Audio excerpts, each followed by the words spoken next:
Youth Congress sports chairman Jammu Kashmir Ranjot Singh इस वक्त हमारे साथ जुड़ चुके हैं जम्मू से। उनसे बात करने जा रहे हैं कि दिल्ली में जो पहलवान बैठे हुए हैं, जो महिला पहलवान बैठी हुई हैं, उन सब का मामला जो है उसमें कोई भी सुधार होता हुआ नज़र नहीं आ रहा। वो अपने मेडलों को गंगा में बहाने की बात कह चुके हैं। लगातार ये बातें चल रही हैं और मीडिया को जंतर मंतर पर जाने से रोका जा रहा है। अगर आप भी चाहते हैं कि आरटीआई इंडिया न्यूज़ आप सबकी आवाज़ इसी प्रकार उठाता रहे तो आरटीआई इंडिया न्यूज़ की आर्थिक सहायता करें। हर माह 99 रुपये दे करके आरटीआई इंडिया न्यूज़ की सपोर्ट करें ताकि आरटीआई इंडिया न्यूज़ इसी प्रकार आपके मुद्दों को उठा सके और सरकार के कानों तक पहुंचा सके। आप क्या समझते हैं कि ये जो घटनाएं हो रही हैं, जो पहलवानों के साथ हो रहा है, जो महिलाओं के साथ हो रहा है, ये क्या किस नज़र से देख रहे हैं महिला पहलवानों की जो घटनाएं? पहले मैं आरटीआई इंडिया का धन्यवाद करता हूं जिन्होंने मुझे अपने इस चैनल पर बुलाकर और पहलवानों के जो मसले हैं, जो अभी करंट इशू चल रहा है, उनको उस पर चर्चा करने के लिए बुलाया। मैं पहले धन्यवाद करता हूं और आप ही के मीडिया के माध्यम से मैं पूरे देशवासियों को नमस्कार, सत श्री अकाल, आदाब। मैं आपको सीधी बात बता दूं, जो पहलवान बैठे हुए हैं कोई छोटे मोटे पहलवान नहीं हैं। वो देश का झंडा बुलंद कर चुके हैं, तिरंगा को लहरा चुके हैं, पूरे विश्व में अपना डंका बुला चुके हैं। चाहे हम साक्षी मलिक की बात करते हैं, विघ्नेश फोगाट की बात करें, ये वो पहलवान हैं जिन्होंने दुनिया के अंदर अपना लोहा मनवाया। आज वो हमारे दुर्भाग्यपूर्ण, हमारे पूरे कंट्री के लिए दुर्भाग्य की बात है कि वो आज सड़कों पर हैं, आज प्रोटेस्ट कर रहे हैं। और मोदी जी जो एक नारा लेकर आए थे, बेटी पढ़ाओ बेटी बचाओ का नारा था, आज वही बेटी आज वो जंतर मंतर में बैठे हुए हैं जिन्होंने कभी हमारे देश के लिए इतने पदक लाए थे और हमें गर्व से सिर ऊंचा करने का जो सौभाग्य प्राप्त कराया था वो इन पहलवानों की वजह से प्राप्त किया था। शायद मोदी जी भूल चुके हैं, ये वही पहलवान हैं जब ये पदक लाते थे, जब इनसे अपनी राजनीति चमकाने के लिए इनके पास जाते थे और इनसे विघ्नेश फोगाट जैसे रेसलरों को कहते थे आप हमारी कास्ट से, अपनी कम्युनिटी से बिलोंग करते हैं। ये शायद मेरे को लगता है मोदी जी भूल चुके हैं, हमारे प्रधानमंत्री की ये बातें उन्होंने कही हैं, क्योंकि वैसे भी उनकी याददाश्त कुछ ज़्यादा ही कमज़ोर है। वो हर बात कही हुई भूल जाते हैं और हर वादा किया हुआ भूल जाते हैं। तो जो कह रहे हैं कि नरेंद्र मोदी अपनी कही हुई बातों को भूल जाते हैं, याददाश्त कमज़ोर है, लेकिन अंबानी के घर में पोता होता है और नरेंद्र मोदी जो हैं वो आधी रात को वहाँ पहुँच जाते हैं फ़ोटो करवाने के लिए। याददाश्त कहाँ कमज़ोर लगती है? वो याददाश्त देश की जनता के प्रति कमज़ोर है, उनके मित्रों के प्रति कमज़ोर नहीं है। अंबानी अडानी से उनका कुछ अलग किस्म का मित्रता और प्यार है और सभी भली भांति जानते हैं। राहुल गांधी जी ने भी सदन में इसका एक्सपोज किया था। उसके बाद राहुल गांधी जी के साथ क्या किया गया, उन्होंने अपनी सत्ता का किस तरह दुरुपयोग करके उनको इस सदन से बाहर निकाला, ये आप सब भी भली बातें जानते हैं, ये पूरा देश जानता है और देश ने इसका जवाब कर्नाटक इलेक्शन से भी दिया हुआ है। आप खुद स्पोर्ट्समैन हैं, खुद जो है कई चैम्पियनशिप में भाग ले चुके हैं। एक मेडल लेना एक पहलवान के लिए या एक स्पोर्ट्समैन के लिए कितना मुश्किल होता है और किस हद तक उसे मेडल लेने के लिए जाना पड़ता है? क्योंकि वो कहते हैं कि इन मेडलों की कीमत है ये तो 10-10 रुपये में मिल जाती है। 10-10 रुपये में मेडल नहीं मिलते, आपके जुमले मिलते हैं। मेडल लेने के लिए एक आईएएस अफसर भी हर साल 1000 निकलते हैं, मगर देश से एक ही खिलाड़ी निकलता है एक ही वज़न में। जब ओलंपिक्स में मेडल लिया जाता है, 4 साल बाद ओलंपिक्स आती है, तब ये मेडल लिया जाता है। घर बार छोड़कर अपनी जितनी भी सोशल एक्टिविटीज़ हैं उसको त्याग कर, अपना जो मन को मार कर पूरी ट्रेनिंग करते हैं।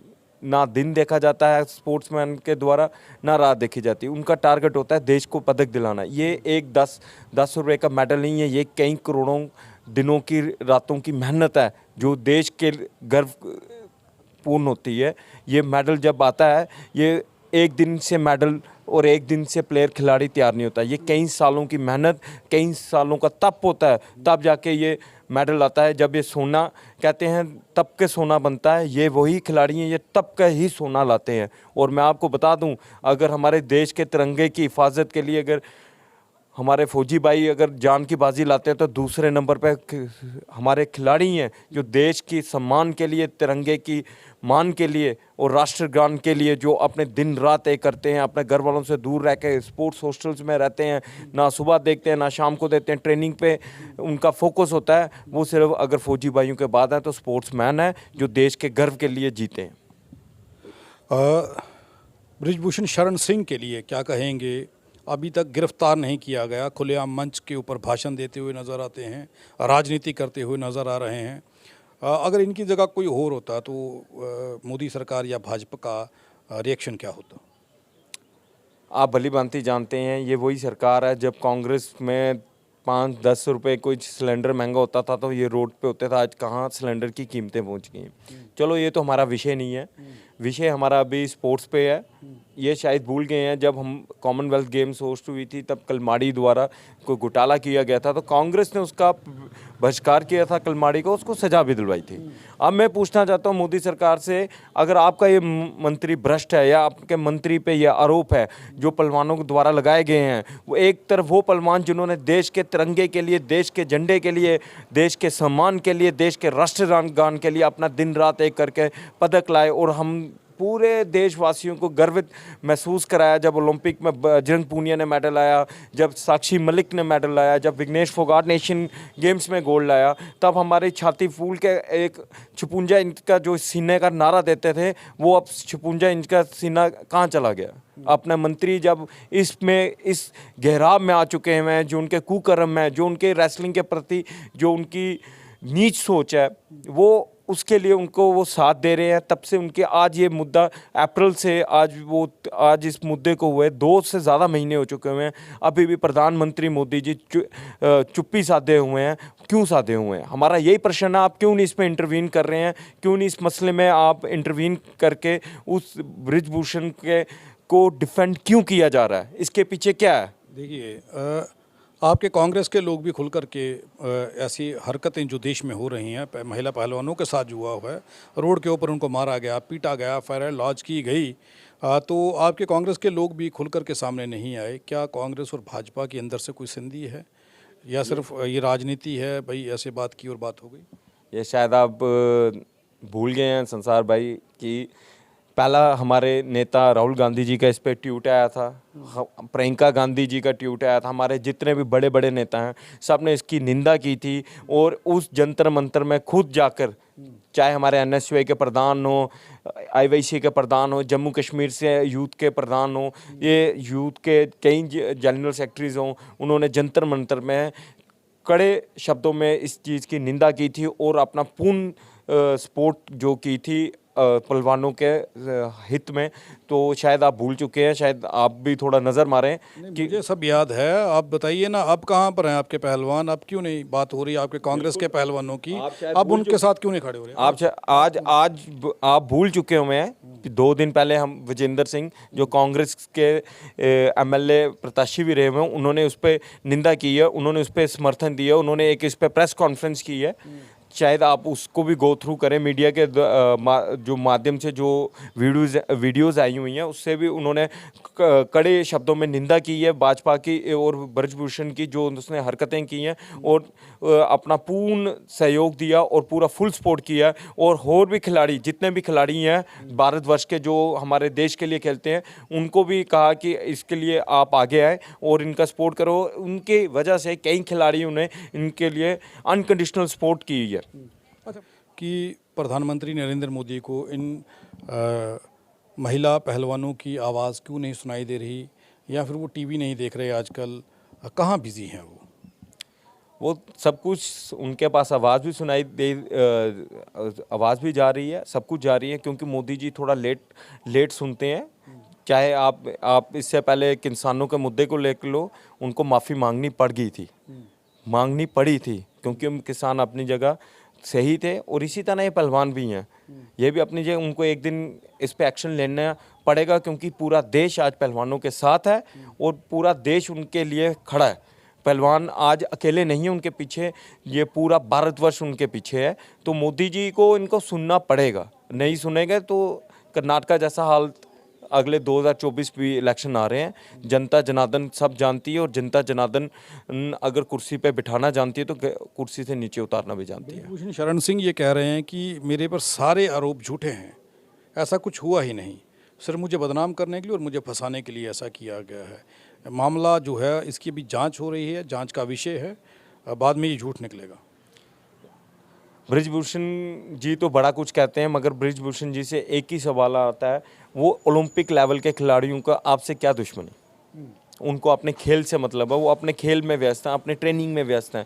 आपके द्वारा कुछ कुकर्म किए गए हैं, आपके द्वारा ऐसा कुछ किया गया है तभी वो आपके खिलाफ कंप्लेंट हुई है। उससे पहले और भी कितने प्रधान रहे हैं, उनके खिलाफ क्यों नहीं? आप ही क्यों टारगेट किए गए? आपके भाजपा के कई नेता रहे हैं, सर आप ही क्यों? क्योंकि ये बाहुबली स्टाइल, यूपी वाला स्टाइल अपनाना चाहते हैं। ये बाहुबली जो इन्होंने गुंडागर्दी फैला के रखी थी यूपी की, यही चाहते थे कि मैं रेसलिंग फेडरेशन में भी फैलाऊं, तो ऐसा नहीं होगा। और मोर ओवर इस पे वर्ल्ड ने भी इनको फटकार लगा चुके हुए हैं। सिर्फ हमारे मोदी जी सोए हुए हैं, उनको सुनना पड़ेगा। ये हमारे खिलाड़ी हैं, देश का ये गहना है, देश का वो सोना है जिन्होंने तप तप के ये सोना बने हैं। इनके लिए बोलना पड़ेगा उनको, क्योंकि ये देश के वो हीरे हैं जिन्होंने देश का मान और सम्मान ऊपर किए। जो इंसान तिरंगे की आन बान शान के लिए मेहनत करता है, उससे बड़ा नागरिक देश का कोई नहीं होता, उससे बड़ा इंसान कोई नहीं होता, उससे बड़ा ना कोई एमपी है ना कोई प्रधानमंत्री है। आपको लगता है कि वाकई में पहलवानों को इंसाफ मिलेगा? क्या होगा, कभी ये हो पाएगा कि उन्हें इंसाफ मिलेगा? हाँ, भाजपा के राज में क्यों नहीं मिलेगा? भाजपा को झुकना पड़ेगा उनके आगे, क्योंकि वो अपनी जेन्युइन डिमांड्स के साथ बैठे हुए हैं, क्योंकि वो देश के वो नागरिक है। मैं आपसे इस वार्तालाप में पहले ही कह चुका हूँ कि उन्होंने देश के लिए बहुत सारा काम किया है, देश की आन बान शान के लिए जिए हैं वो। उनकी बात मानना जायज़ भी है और उनकी बात माननी पड़ेगी, नहीं तो 2024 ज़्यादा दूर नहीं है। 2024 अगले साल ही है, लोकसभा के इलेक्शन। अगर बात नहीं मानी गई उनकी, 2024 को ये भी देश से अलविदा कह दिए जाएंगे। आपका कहने का मतलब क्या है कि अगर 2024 से पहले वो बात मान लेते हैं फिर सरकार बन सकती है उनकी? वो तो अलग विषय है ना। अब मैंने ये नहीं कहा, मैंने कहा उनको मानना पड़ेगा। 2024 में जनता उनके वैसे भी खिलाफ है। उनके राज्य में इतने प्रोटेस्ट हो चुके हुए हैं और उनके राज्य में इतनी जनता परेशान हो चुकी हुई है। सिर्फ एक ये मसला नहीं है, और भी मसले हैं यूथ के, और भी मिसाइल्स हैं बहुत ज़्यादा। चाहे आप उनके यूथ के नौकरियों को लेकर मिसाइल्स देख लें, या आप देश की और भी तरक्की की बात कर लें, या देश के और भी जो मिसाइल्स या फॉरेन पॉलिसीज़ की बात कर लें, आज भाजपा उसमें लैग कर चुकी हुई है। और आज कांग्रेस के वक्त में 2004 जो कांग्रेस का टेन्योर था, सरदार मनमोहन सिंह हमारे जो प्रधानमंत्री, ex prime minister of India थे, उनका आज कंपैरिजन कर लें इस 8-10 साल के, इस कंपैरिजन में आज मोदी सरकार बिल्कुल फेल हो चुकी हुई है। आज इतने मुद्दे हैं, आज हर महीने 1-2 महीने के बाद ऐसा कोई मुद्दा आ जाता है जो इस सरकार के खिलाफ होता है और सरकार की नीतियों के खिलाफ होता है। सरकार की नीतियों के खिलाफ? बिल्कुल, सरकार की नीतियों के खिलाफ होता है। आप जिस तरह देखें, एक चीज़ बताइए, भाजपा के लोग ये कहते हैं कि देश के प्रधानमंत्री नरेंद्र मोदी सर्वप्रथम ऐसे प्रधानमंत्री हैं जिन्होंने देश के हालात सुधारे हैं और इंसानियत की बात कर रहे हैं। देश प्रधानमंत्री सोने की चिड़िया बनाना चाहते हैं। आप क्यों नफरत करते हैं उनसे? इतनी नफरत, इतना जहर क्यों है उनके लिए आपके? हमारे लिए जहर नहीं है, हमारे लिए देश इंपॉर्टेंट है। वो हमारे देश के हक की बात करें, हमारे युवाओं को नौकरियां दें, जो वादे करके आए हैं, हमारे देश की डेवलपमेंट में दें। और मेरे को प्रधानमंत्री से क्यों शिकायत होगी? मैं तो चाहता हूँ मेरा देश एक सोने की चिड़िया बने, हम खुद चाहते हैं, मगर नहीं बन रहा ना। सोने की चिड़िया नहीं बन रहा है। ये 2014 से जो पहले जो स्टैट्स थे, जो उनके जो कीर्तिमान थे मनमोहन सरकार के, वो उसे डिग्रेड होते जा रहे हैं। ये वो सरकार है जो बाप दादाओं की, जो नलायक बच्चा बाप दादाओं के पैसे खर्च के लोगों को शो ऑफ करता है, एक दिन आन के खजाना खाली कर देता है। ये वो सरकार है, ये खजाना खाली कर रही है देश की, जो मनमोहन सरकार ने अपने मेहनत से और अपने स्किल वर्क से इस देश को आगे पहुँचाने की कोशिश की थी। आज मैं कहता हूँ महंगाई किस स्तर पर है, मैं नहीं बोलूँगा, देश का हर बंदा बोलेगा। आज BPL को अपना एक घर गुजारा करना एक उसके लिए एक चैलेंज हो गया हुआ है।